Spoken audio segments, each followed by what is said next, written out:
1937. The Hindenburg, the world's largest flying machine, arrives in the United States with 97 people on board. It's the end of a successful transatlantic flight. Moments from landing, a fierce fire erupts. In just 34 seconds, the mighty airship is destroyed. 36 people perish.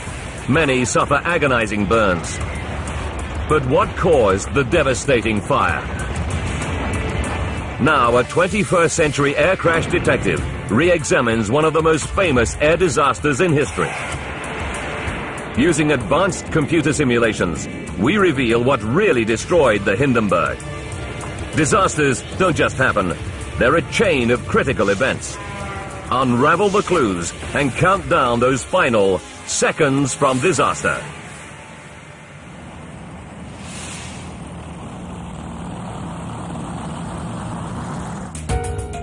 Europe, Germany, Frankfurt, May 3rd, 1937. The LZ-129 Hindenburg, the largest flying machine ever built, emerges from its hangar. Its destination, Lakehurst, New Jersey. This is no ordinary crossing. It's the launch of the world's first scheduled flight service across the Atlantic. Since rolling out of the hangar in March 1936, the airship has made a series of 62 successful trial and publicity flights.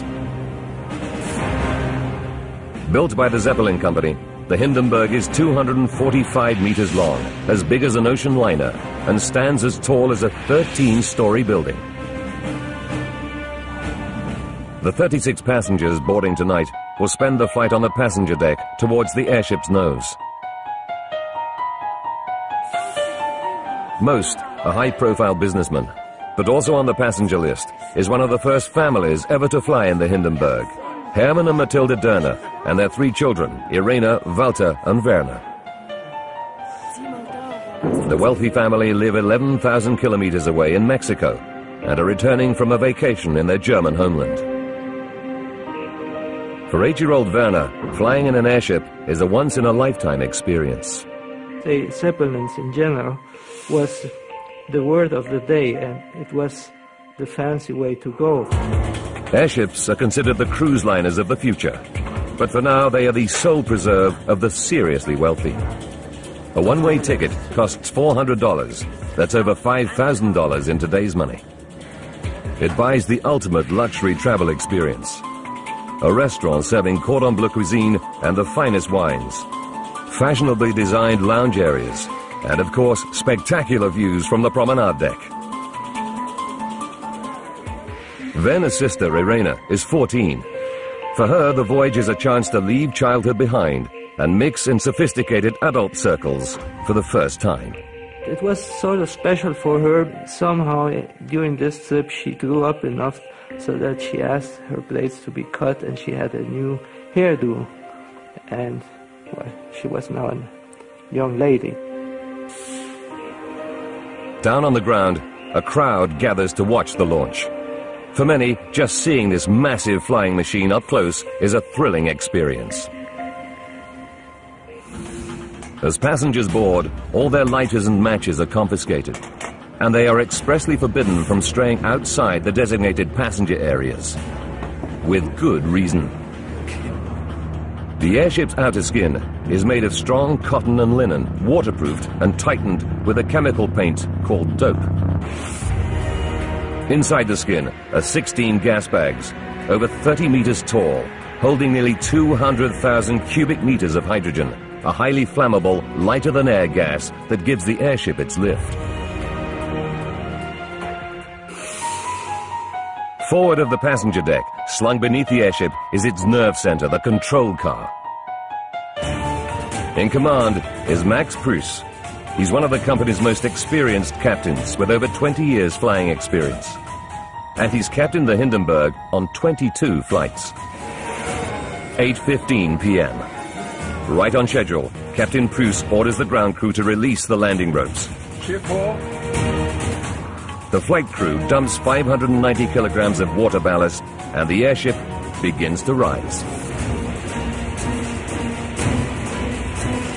When it reaches 60 meters, the crew starts up the four 1100 horsepower diesel-fueled propeller engines.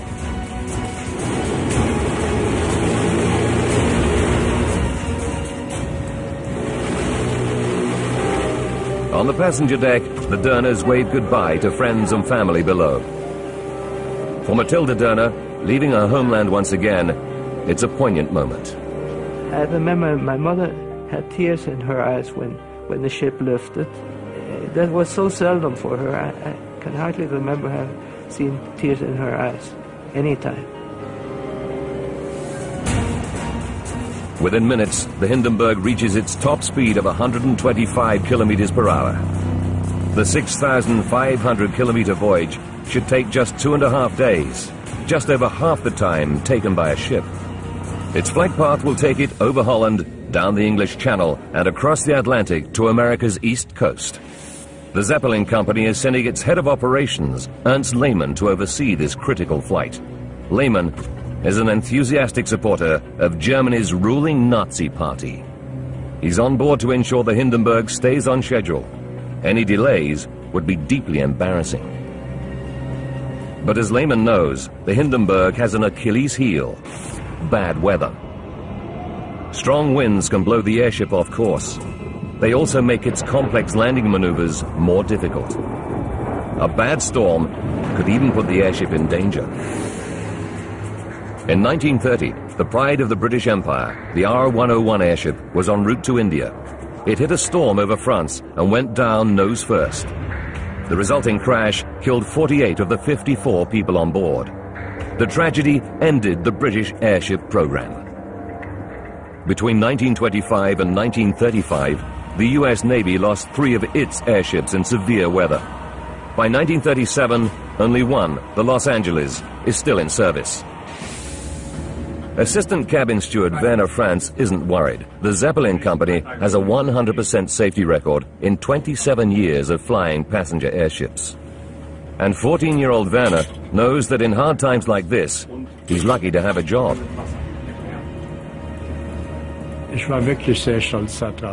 I was very proud to be part of the crew and to go on all those journeys, to see all those countries. My father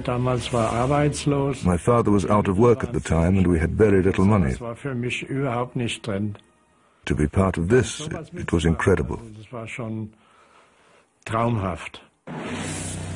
But there's a new threat facing passengers and crew on the Hindenburg today. Under Germany's dictator, Adolf Hitler, the Nazis are rearming for war. They are also brutally suppressing all opposition at home. The Hindenburg's construction was part funded by Hitler, and it's become a powerful Nazi propaganda tool. But the airship's iconic status also makes it a target for opponents of the Nazi regime. In 1933, the Reichstag, the Nazi-controlled German parliament, was burned to the ground. The authorities blamed saboteurs. And now, just days ago, German authorities warned Ernst Lehmann that they'd received a specific threat to this crucial flight. Could saboteurs, posing as innocent passengers or even crew members, be on board with a deadly mission to destroy the Hindenburg? Wednesday, May 5th, Day 3. Ernst Lehmann, Zeppelin head of operations, and Captain Pruss are worried. The Hindenburg should be making 125 kilometers per hour, but strong headwinds mean the schedule is slipping. At this rate, they'll be 12 hours late. Joseph Spar, a German living in Long Island, New York, is just a day away from a reunion with his family. He's been touring Germany with his music hall act of acrobatics and slapstick comedy. His next performance will be at Radio City Music Hall in New York. He's taking a dog home as a surprise for his children. It's spending the flight in the freight area on a lower deck. Spar needs to feed the dog regularly, but it's in a restricted area. So he's been warned that he has to be escorted by a crew member.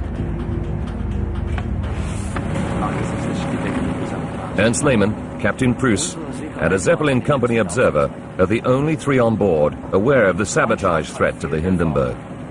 It's not the first time the airship has been threatened, so they treat it as a false alarm. And reassuringly, there are plainclothes intelligence officers on board, on the lookout for anyone acting suspiciously. But Captain Preuss has another problem. They're still battling against strong headwinds, so they're still 12 hours behind schedule. Arriving late is bad enough, but the return flight to Frankfurt the following night is an important one, and it's fully booked. The airship will be packed with high society passengers flying to attend the coronation of King George VI in London. It's the event of the year. If the Hindenburg doesn't get the guests to Europe in time, Lehman faces a PR disaster. The passengers finish their after-dinner drinks and retire to their cabins. It's their last night on the Hindenburg. In a few hours, they'll be in New Jersey. Werner Franz grabs a few hours' sleep. Tomorrow he's going to be busy preparing the airship for its return trip. Thursday, May 6th, 6 a.m.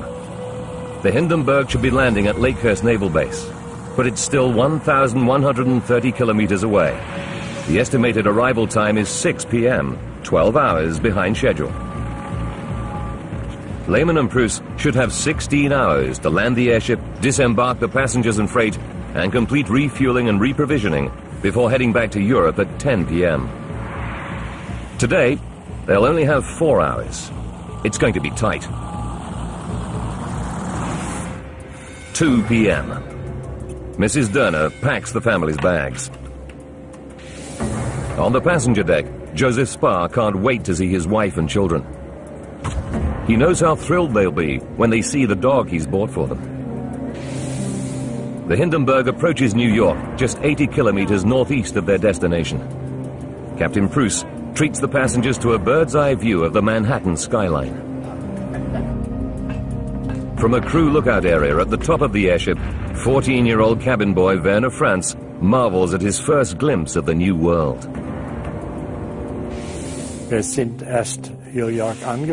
We approached New York.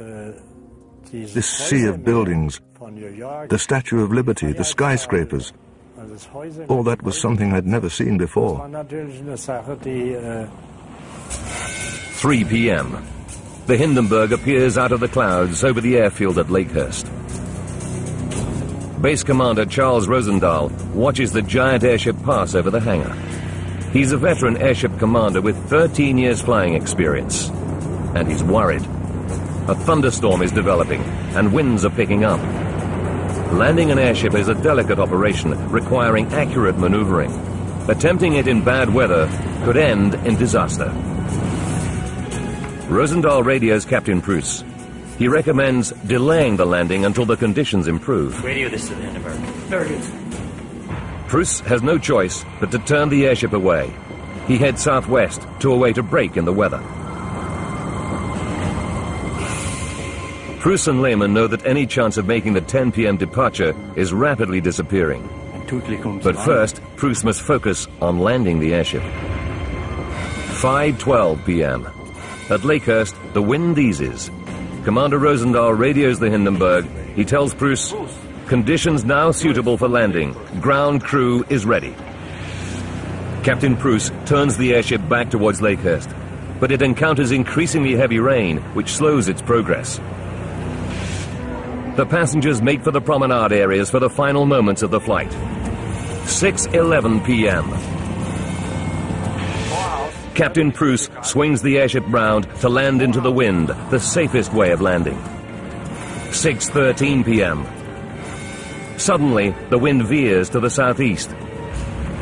Preuss has to think fast. He can abort and go round the airfield to line up with the wind, but this will lose precious time. Captain Preuss decides to land straight away, but this means he must turn the airship into the wind fast. He orders the crew to make a sharp left turn.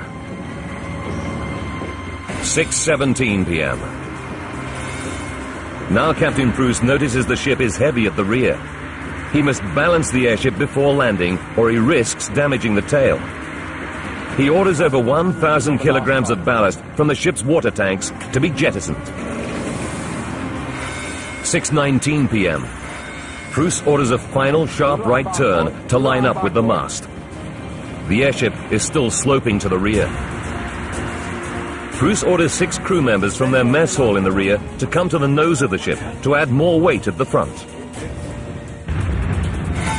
6:20 p.m. The airship finally arrives at the landing area. They slow and hover over the airfield. A crowd gathers to witness the Hindenburg's first landing in America this year. Newsreel teams record the arrival, hoping to get some exciting pictures of the airship's landing procedure. Now all that remains is for the crew to lower a cable from the nose to the mooring mast. The ground crew will then winch the Hindenburg down to the mast. Before lowering the mooring cable, crews must first drop 2 anchor ropes.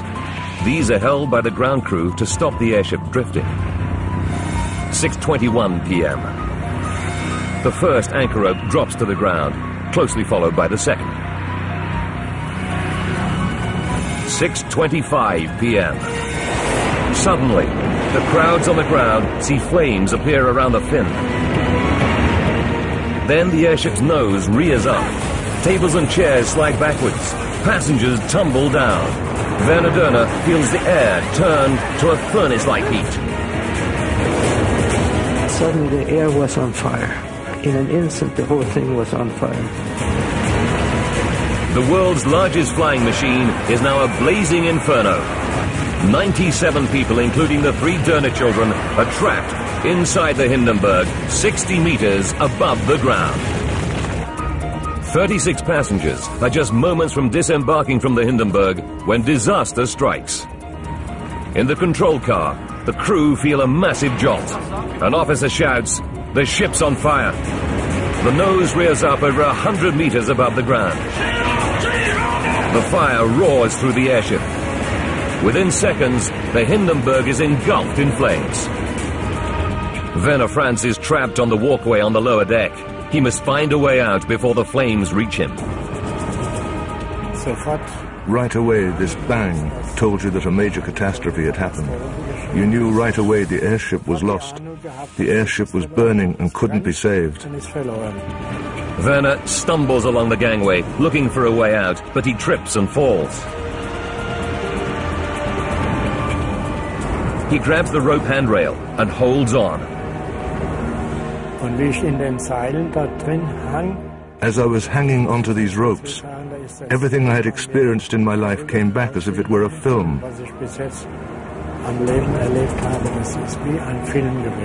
Werner sits on the gangway and kicks through the canvas. He jumps out of the blazing airship and onto the ground 5 meters below. Gripped with fear, he runs away into the arms of a fellow crew member. I lost control and started screaming, and he put me right again, saying, "What's the matter? You're all right, aren't you? Control yourself. Go and see if you can help someone." But Werner is too terrified to return into the flaming wreckage. These half-burned creatures came running past me. Nothing could persuade me to go back into the airship.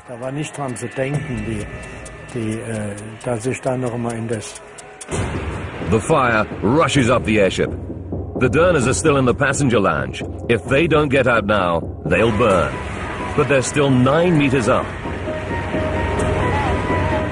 Matilda Doehner shouts to her 14-year-old daughter Irena to jump out of the window, but the girl is too frightened. Mrs. Doehner picks up her 8-year-old son, Werner. She tries to throw him out of the window, but he falls back. Somehow, she finds the strength to lift him again. This time, she succeeds, and Werner falls to the ground with his brother. She turns to her daughter again, pleading with her to jump. But Irena is paralyzed with fear, and instead turns away towards the flames, looking for her father.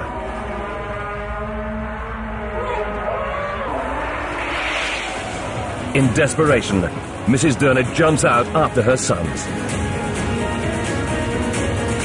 Acrobat Joseph Spar also jumps from the passenger lounge. He rolls onto the grass, picks himself up, and limps away. But he's unable to rescue his dog, which perishes in the fire. 34 seconds after the first flame appears, the Hindenburg is consumed by the inferno. The wreckage crashes to the ground. It's totally destroyed. Ambulances rush survivors to hospital. Werner Dörner and his mother are severely injured. His brother Walter suffers minor burns. But his father dies inside the airship. A crewman rescues Werner's sister Irena from the burning wreckage, but she's close to death. My sister's condition was so bad that they had taken her to a different place inside the hospital, probably in intensive care. My mother very much complained about being separated from her daughter. In the morning, doctors bring Matilda Dörner news. Her daughter Irena died in the night from her burns. She was just 14 years old. My mother was very much upset with the authorities in the hospital that she never got to see her again. But that was probably the best thing, because she must have been in very bad shape.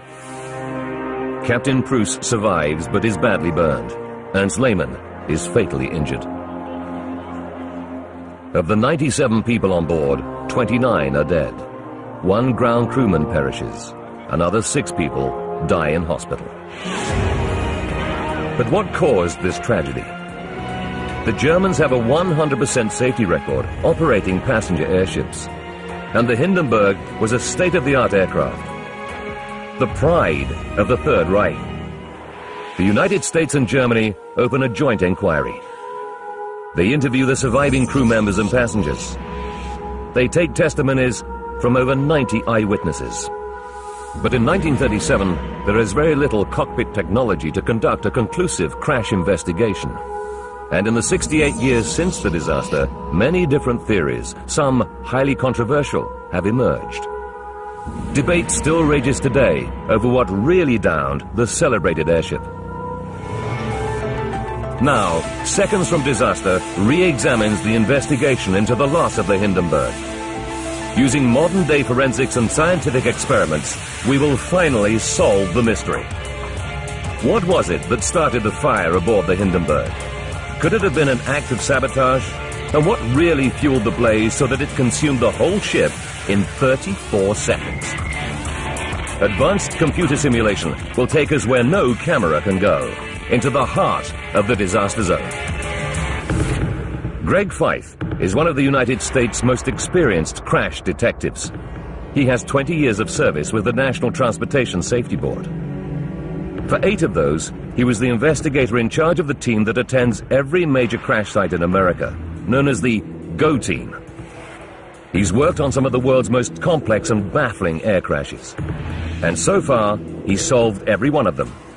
But there's one disaster he's always wanted to explore. The Hindenburg mystery has intrigued me just because you had this magnificent flying machine that fell into a major disaster, a very cataclysmic disaster, and nobody really had an idea of what caused it.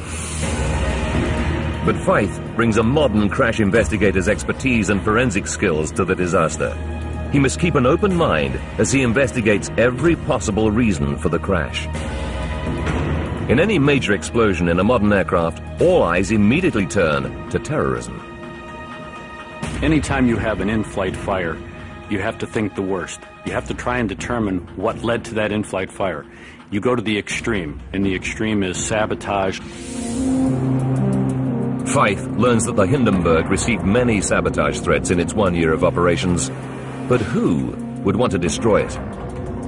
Rick Zitarosa is vice president of the Lakehurst Historical Society and a specialist in the Hindenburg era. As the Nazi regime became increasingly unpopular throughout the world, it was also going to face a new set of security concerns. And there were heightened fears that perhaps an act of sabotage could be carried out against the airship. Greg Feith examines the original report for evidence of sabotage warnings. He finds that Ernst Lehmann received intelligence from the German authorities warning of a specific threat. But who had a motive? Hitler and his Nazi party had many enemies in Germany. They carried out a brutal policy of repression against Jewish people, socialists, communists, and outspoken writers. Any one of these people might have been happy to see the Hindenburg destroyed. Feith checks the official reports and finds the one passenger who could have had the opportunity to destroy the Hindenburg: Joseph Spar. After the crash, Spar comes under intense scrutiny. He lives in America with his wife and family, but he is German. And for the last few months, he's been traveling all over Europe. This is just the sort of background that rings alarm bells with German intelligence. According to the FBI report, Joseph Spar did act suspiciously. In fact, Spar accessed high-security areas where no passengers were allowed, apparently, to visit his dog. The fact that Spar is an acrobat with great agility means he could easily climb in and around the Hindenburg's narrow passageways. Could Spar have used his dog as a cover to plant a bomb? Was this music hall clown really a ruthless terrorist, responsible for the destruction of the Hindenburg and the deaths of 36 people? Air crash investigator Greg Feith is trying to get to the bottom of one of aviation's great mysteries. Why did the Hindenburg airship burst into flames and crash at Lakehurst Naval Base in 1937? Many of the crew and officers of the Hindenburg were convinced the cause was sabotage. Feith wants to see if the theory stands up. He finds an intriguing statement in the report about one of the passengers. Acrobat Joseph Spar did disappear into unauthorized areas where the fuel tanks were kept on several occasions on his own. He told the crew he was going to check on his dog. Could he actually have been looking for somewhere to plant a bomb? Feith knows that the FBI investigated Spar and was unable to find any motive. But he wants to put Spar's actions aboard the airship under the microscope himself. He studies the film footage.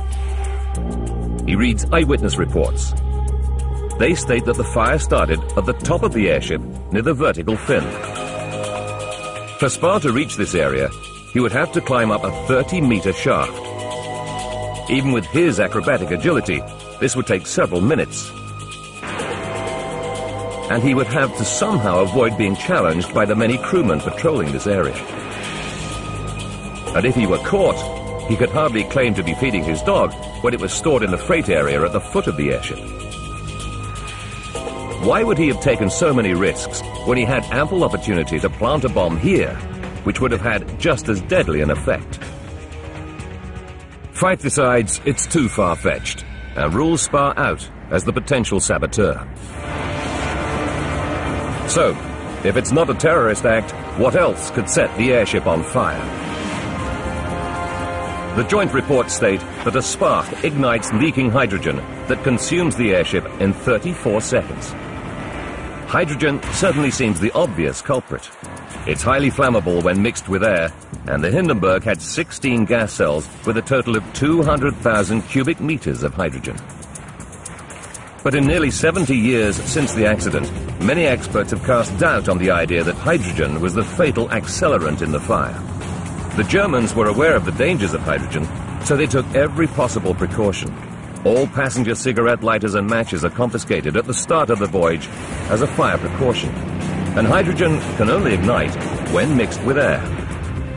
Feith shifts his attention to some recent theories.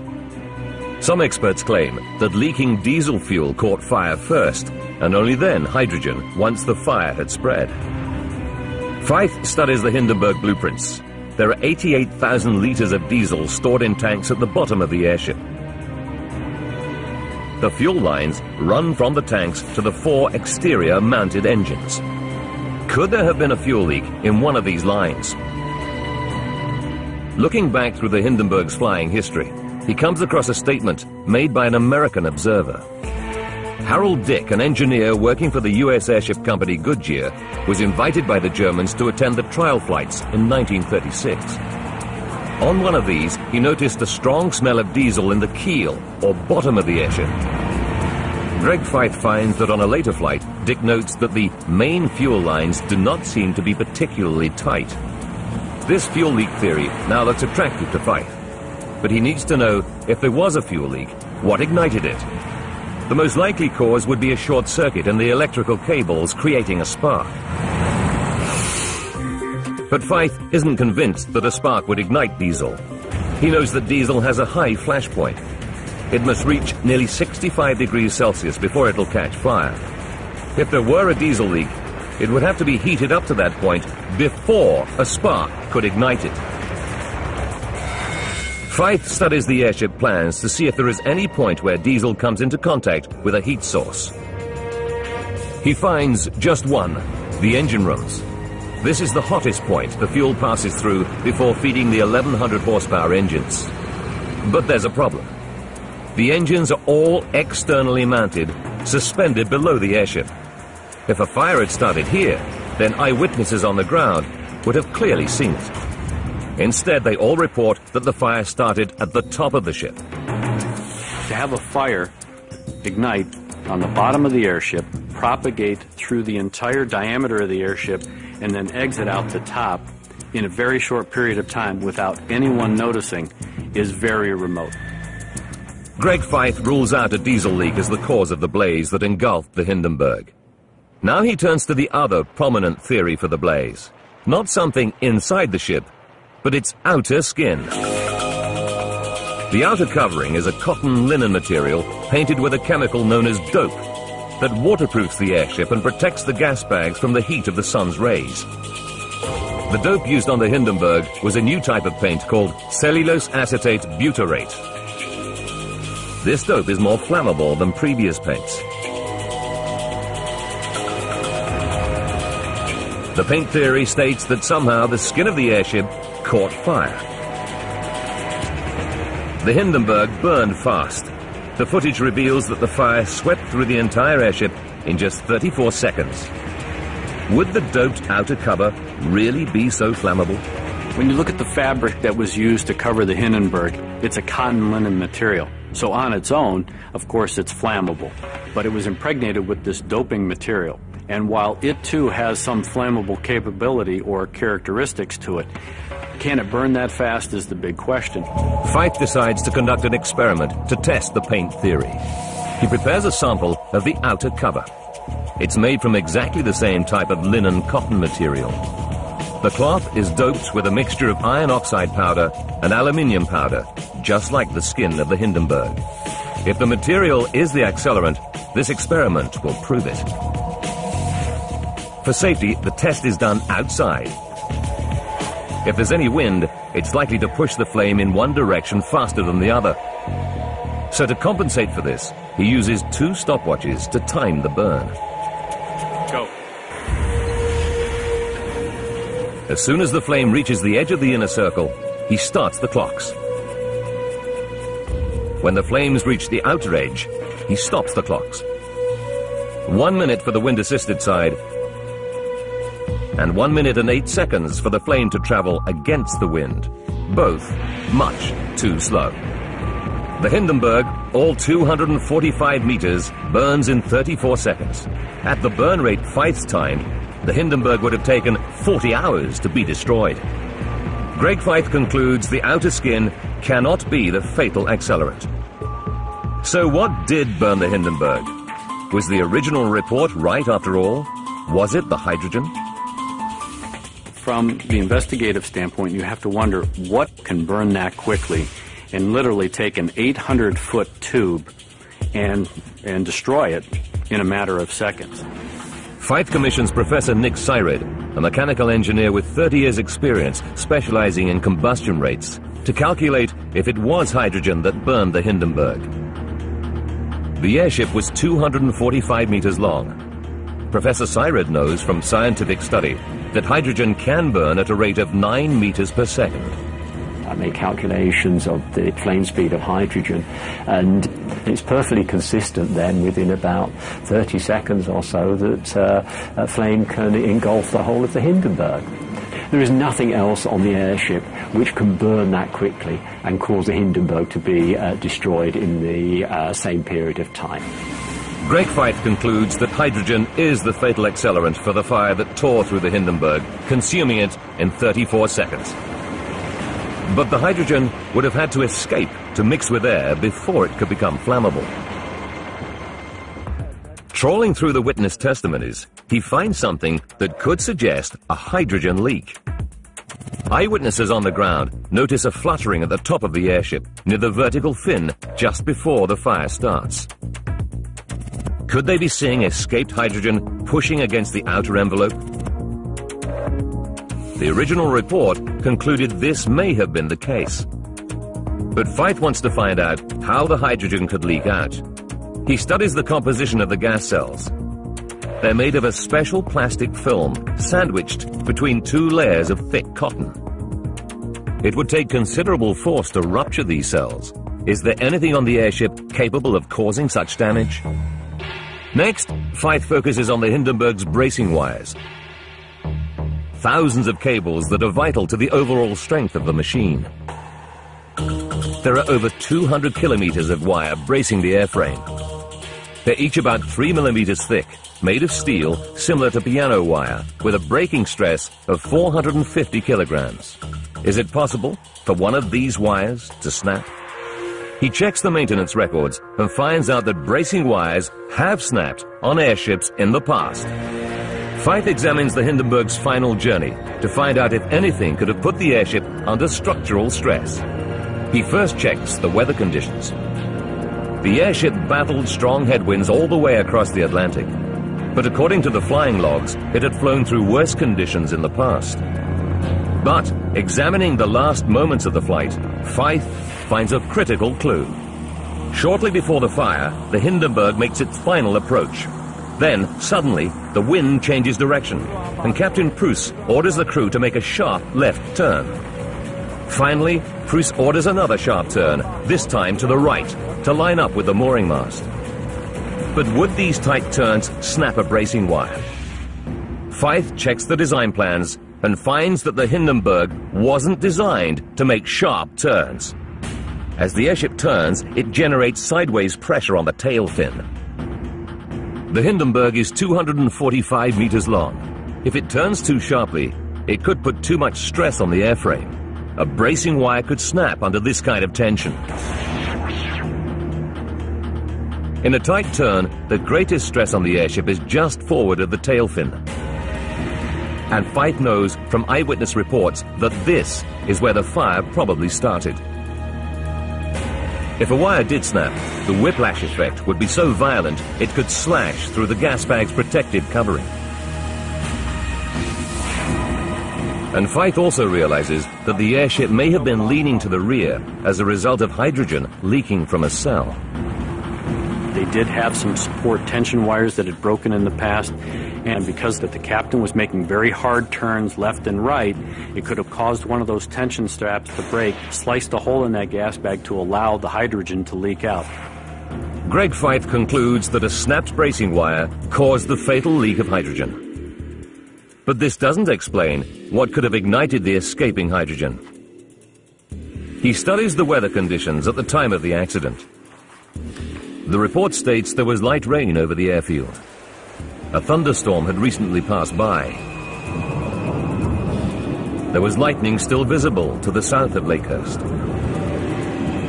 Although no one saw lightning strike the airship, these conditions create a highly charged electrical atmosphere. Could this have somehow caused the critical spark? It was well understood at the time that as an airship passes through the air, it gathers tens of thousands of volts of static electricity, just like a party balloon being rubbed on a sweater. The effect is increased in thundery conditions. While it remains aloft, the ship is in no danger, since the entire machine, the aluminium skeleton and the outer skin are all at the same level of charge. But all that changes when one part of the ship touches the ground. And Feith can see from the film footage exactly how that happened. In the final stages of landing, the crew drop the first mooring ropes. The rain makes the ropes wet, and once they're wet, the charge from the airship's metal frame now rapidly flows through the ropes to the ground. Instantly, the airframe voltage falls to zero. But the airship's outer cover is made of a linen-cotton mixture that does not conduct electricity so easily, and it remains at high voltage, the perfect conditions for generating a spark between the skin and the frame. Greg Feith now knows how the spark that ignited the hydrogen was generated. He can now unravel what happened aboard the Hindenburg in those final, fateful seconds from disaster. 14 minutes before the fire, the Hindenburg begins its final approach. Static electricity builds up on the ship, spread evenly throughout the structure. 11 minutes to go. Without warning, the wind changes direction. Instead of going around the airfield in a wide sweep, Captain Pruss, anxious to land the airship as soon as possible, makes a sharp left turn. Stressed by this sudden maneuver, somewhere near gas cell 4, a bracing wire snaps. The gas cell ruptures and hydrogen begins to leak out. 8 minutes before the catastrophe, Captain Pruss notices that the ship is tail heavy. He orders the crew to dump water to balance the ship.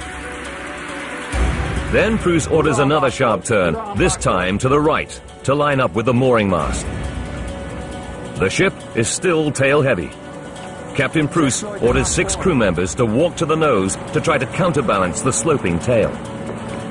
But Pruss is too concerned with landing to realize that the airship may be leaning as a result of hydrogen leaking. 4 minutes left. The Hindenburg comes to a stop, and the crew drop the mooring ropes. Eyewitnesses on the ground notice a fluttering effect near the tail fin. They don't know it, but what they're seeing is leaking hydrogen pouring out of the doomed machine. By 6:25 p.m., due to falling rain, the ropes are now wet. The electrical charge flows from the metal parts of the airship to the ground. The aircraft's skin, less conductive than the metal, is still highly charged from a combination of the journey and the atmospheric conditions. It's now at a dangerously high voltage. Seeking the quickest way to the ground, a spark jumps from the outer skin to the metal, igniting the leaking hydrogen. The fire roars through the airship as 200,000 cubic meters of hydrogen in the 16 cells catch fire. 34 seconds later, the mighty Hindenburg is destroyed. 36 people are killed. But Greg Feith still has one piece of the puzzle to solve. How could the Hindenburg fire have been bright orange when hydrogen burns with an invisible flame? Greg Feith has concluded that the Hindenburg was destroyed after a spark caused by the thunderstorm conditions in the atmosphere ignited leaking hydrogen. But he still has one question. He knows that hydrogen burns with an invisible flame. And yet eyewitnesses stated that the Hindenburg burned with a bright orange glow. How could hydrogen burn this way? On the airship. Feith sets up another experiment. He sets light to a stream of hydrogen. There's no visible flame. But as soon as he places some cloth in the hydrogen flame, the fire is visible. Hydrogen burns clear. That's not what the folks saw when they were observing the actual fire. The fire that they saw was the material, that covering material that finally ignited and burned. Going through the papers, Greg Feith realizes the tragedy could have been averted. He finds that the Zeppelin company had strict regulations governing landing procedures. In fact, in their training, crews were warned against landing in thunderstorm conditions. He learns that Dr. Eckener, the chairman of the company, blamed Captain Pruss and Ernst Lehmann for the accident. Dr. Eckener felt very much that it was pilot error. When he learned of the landing conditions, he was appalled and he was infuriated. He unequivocally held that the landing never should have been carried out as it was under those conditions. But Pruss is under pressure to land as fast as possible, to try and make up time on the schedule. He also has Ernst Lehmann, Zeppelin's director of operations, in the control car with him. He, too, is anxious to keep to the schedule. Instead of aborting the landing and waiting for better weather, they try to land in dangerous atmospheric conditions. Lehmann most definitely did influence Pruss in his decisions regarding the flight, which of course was increasingly held up by headwinds and then the delayed landing. The Hindenburg disaster spells the end of the commercial airship age. Germany grounds her other passenger airship, the Graf Zeppelin, until they can use the non-flammable helium as a lifting gas. But with Europe on the brink of war, the United States, the only country with helium supplies, refuses to sell the gas to Germany.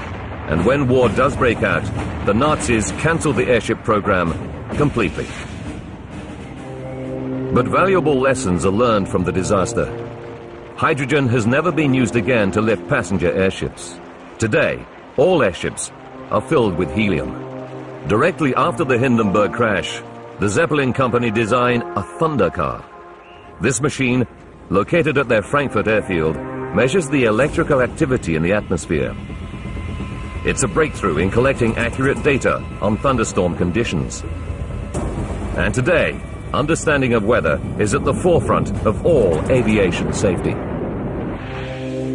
Nearly 70 years later, there are just 2 known remaining survivors from the tragedy. Cabin boy Werner Franz is now 83 years old. After the crash, he trained as an engineer, but the memories of that day stayed with him. It took quite some time to calm down again. Those impressions stayed with me for a long time. I did suffer from it for a long time, to have been confronted with this. Werner Dörner returned to Mexico with his family. Now aged 75, he lives in the United States. Although he lost his father and sister, he believes the crash had a positive effect on him. I wonder what my life would have been without it. I was a spoiled brat. It made me probably a better person than what I would have been without it. The Hindenburg is still the largest flying machine ever built. Today's air travelers may fly across the Atlantic in a few hours, but the luxury and style the Hindenburg passengers experienced will probably never be surpassed.